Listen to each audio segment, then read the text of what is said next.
Salut les mecs, c'est moi, pantalon orange. Got you guys. I bet you thought I was gonna do this trick tip in French, didn't ya?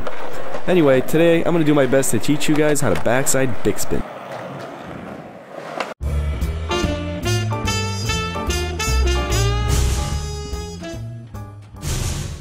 Now this is a very frustrating trick because it's very hard to control the movement of the board.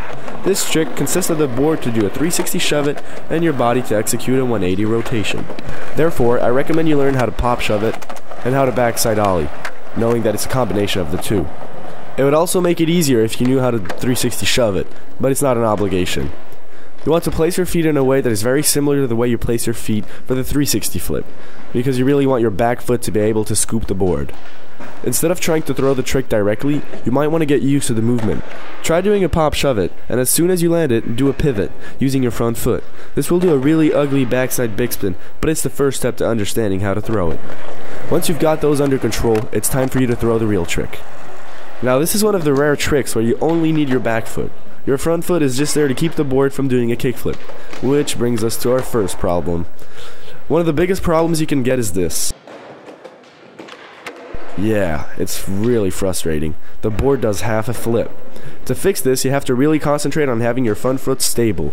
It must not move from the board. It has to follow the movement and stay on top of the board the whole time. You might want to place it as so, to avoid throwing it in a 360 flip motion. The second problem you might encounter is the body rotation. As you know, you have to execute a 180 with your body. And this is hard, because you might lose your balance and not be able to stay on top of the board. The closer your feet are together, the more chances you have that the board won't wander off, and it will stay under your feet, and therefore the 180 will be easier to do.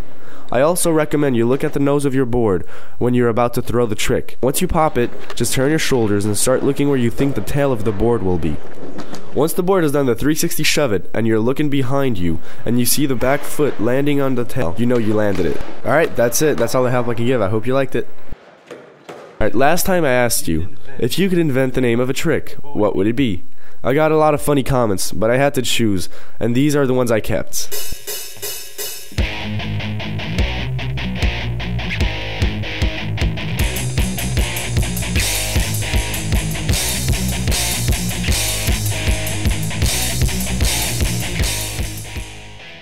I also got one video response. It was from ZNQT, Okay, so my and he question asked, is, if you had to choose between breaking your arm skateboarding and breaking your ankle skateboarding, which would you choose and why? No, I'm not sure it's possible to put a lot of creative answers to these questions. So what I'm gonna do is let you choose which question you prefer to answer.